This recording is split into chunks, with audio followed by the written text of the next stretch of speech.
Hi.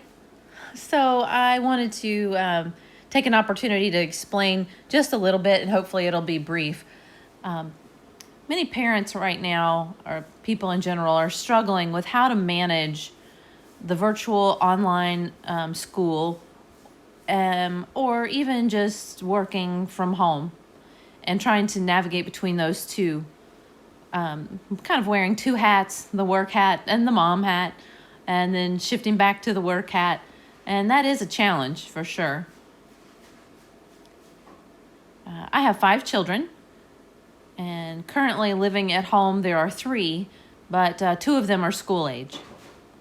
So it is significantly easier than what it once was. Just so you know, when my oldest was a senior in high school, the youngest was in kindergarten. So I had to navigate that wide range of ages, skill levels, interest levels, etc. And I have learned quite a bit over the years. This past spring of 2020, my last child, my daughter, was in school. She was attending school. And then, of course, COVID took precedent. And so my daughter came back home back in March. So for a number of years, I have homeschooled my children. But at that time, my daughter was enrolled in a school. So when she returned home in the spring, I was not technically her teacher. And so that was a little bit of a struggle internally for me. The first week or two was really overwhelming and disorienting. They sent home so much work to do, paperwork that we had to pick up from the school. And we had quite a bit to keep up with. It was very overwhelming. I am grateful for my many years of homeschooling. That has been a huge help to me in figuring out how to turn in everything back to the school, etc. At that time. So I did want to take some opportunities to give you all some of my cheat sheets that I've used and some of the ways that I navigated over the years with educating my children. I understand that these online classrooms, the schedules sometimes are pretty rigid, where you do have to show up in class on time for an hour or 45 minutes for a class. And then there might be a lull until the next class takes place that you have to, be on time for a Zoom class. It is a very complicated situation, especially with multiple children and multiple schedules, and the responsibility that falls on the parents to manage all of that. So I wanted to just give you some hints. So obviously this is just a regular schedule with blocks that you can add, different times for different people or who's using computer at a specific time. I completed one of these pages for each one of my children, plus one for myself, and even one for Dad. So there's different chunks of time that are assigned for things that are rigid, that must take place at a specific time on a specific day during the week. If Dad is in charge of picking up or dropping off a student somewhere, then I would put that on the schedule, and then I can give everyone their schedule so everyone is on the same page and knows what to do. The second thing that I did was I gathered all of the textbooks, workbooks, worksheets, anything that each child was responsible for doing. And again, during the spring, it was very overwhelming. Of course, I wasn't the teacher.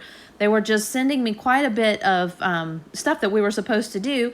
And there was kind of a mix-up of different subjects and different textbooks and things like that. So I tried to kind of categorize everything.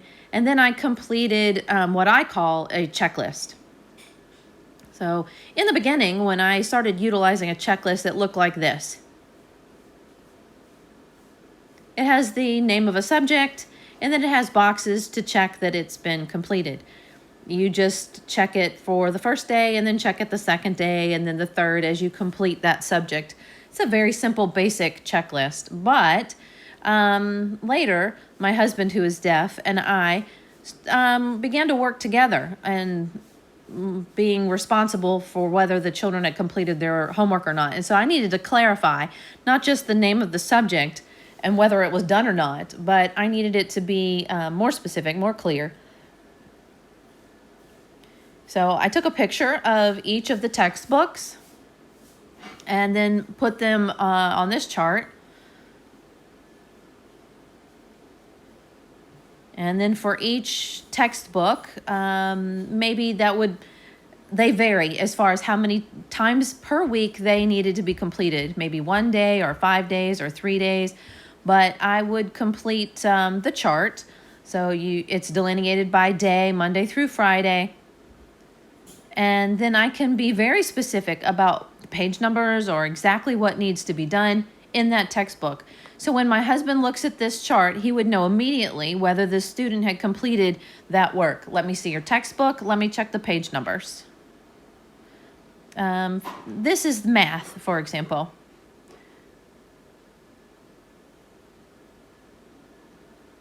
This checklist is from the fall of this current year.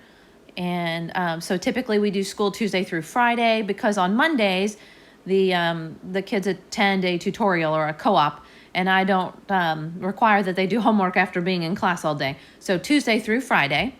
If you have online school or virtual school, you can complete this chart for Monday through Friday. Really depends on your own needs.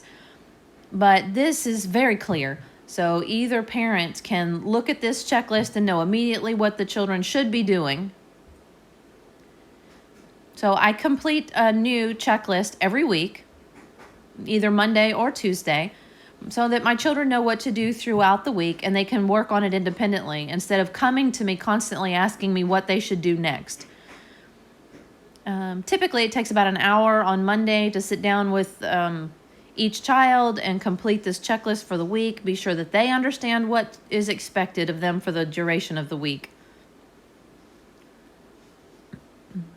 So now you've got the times that you need to show up for Zoom classes, and you've got the form so you know exactly what homework or what work they need to be completing. And so I also wanted to explain, every morning, all of us gather at the table. We typically read a Bible verse. We try to memorize Bible verses. We may have a song. Some of my children like that. Some of them don't. But right now, we are using an Audible book, and I realize that's not effective with deaf children. But we have in the past watched a video about the book of Proverbs. I will add that in the resource list below. But you just watch this. It's a verses from Proverbs directly from Scripture, and then we talk about the video. So what was this proverb about?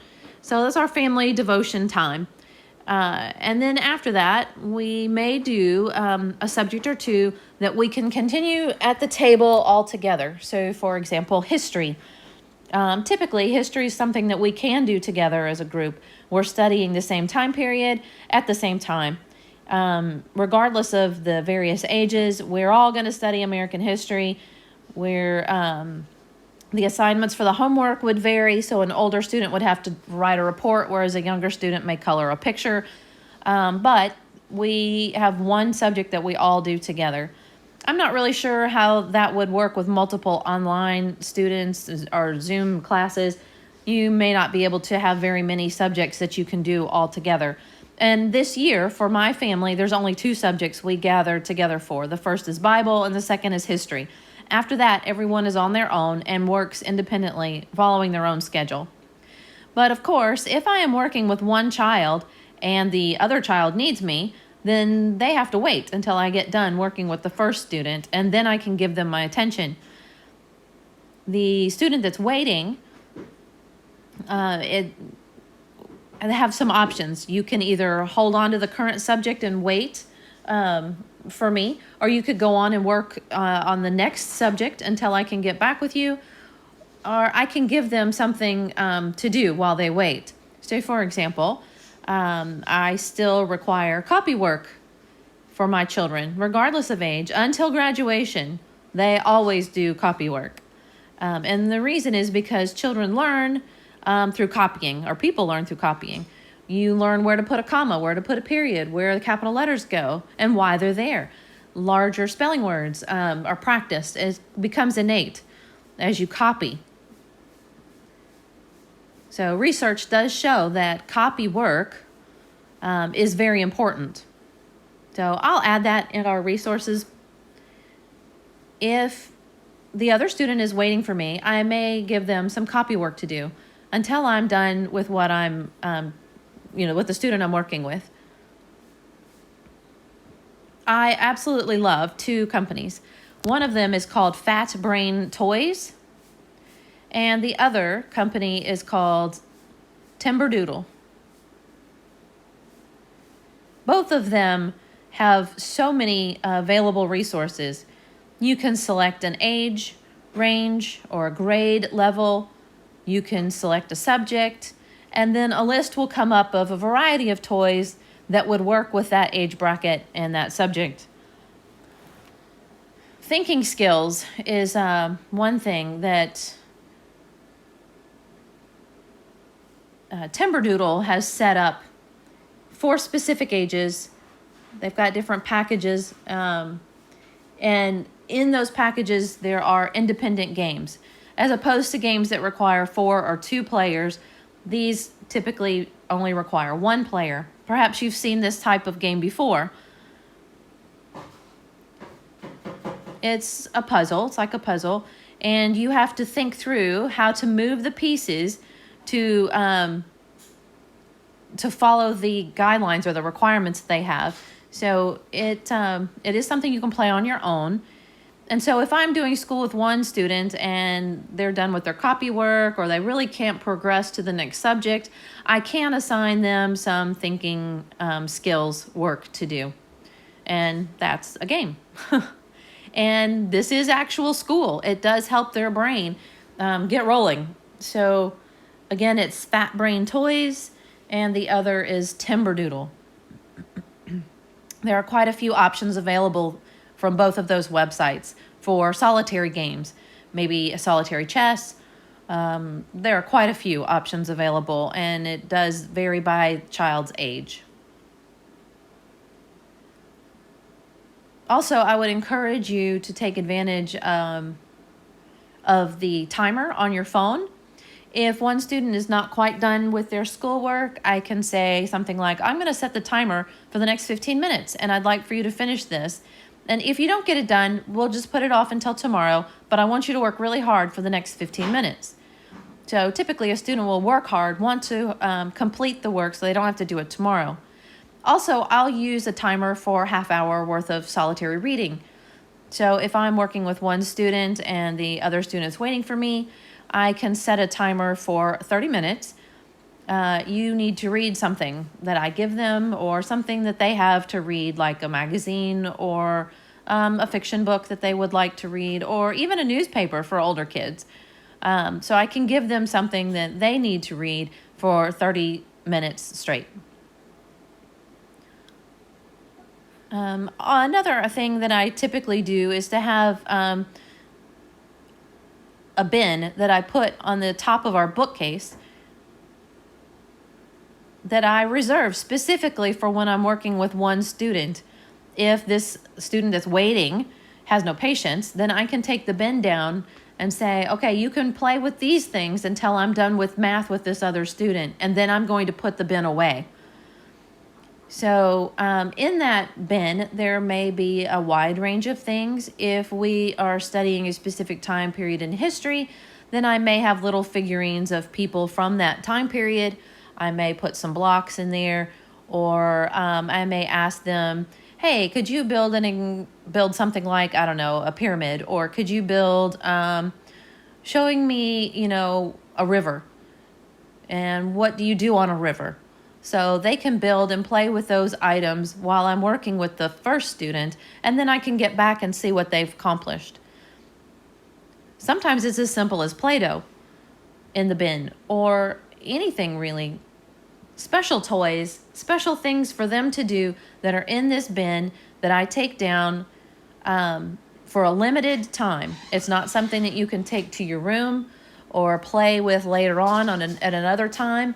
So typically it's something that interests them and will help them be patient until it's time for me to work with them. Another idea is a puzzle. Puzzles that have something to do with what it is that we're currently studying. If kids are young, I may gather quite a few coloring books.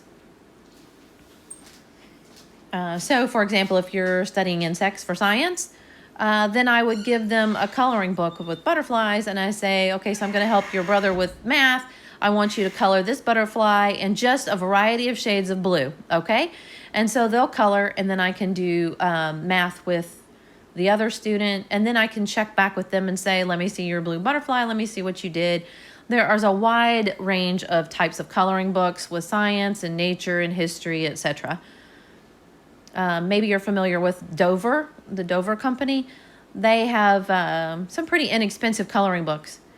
And also,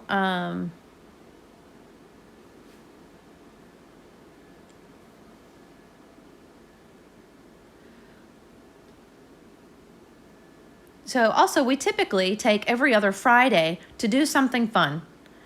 Perhaps we would challenge one another to a Mario Kart game on Friday afternoon, or we may go out on a hike or go canoeing or do something every other Friday. And we try to do something fun because it's a good goal. We can tell the kids, hey, if we finish our work, then we can go do something fun on next Friday. And so for the week, kids are more responsible because they're really working toward that goal of being off. Of course, it typically is not every Friday, but every other Friday or once a month is a good way for them to have something to work toward, a goal to work toward.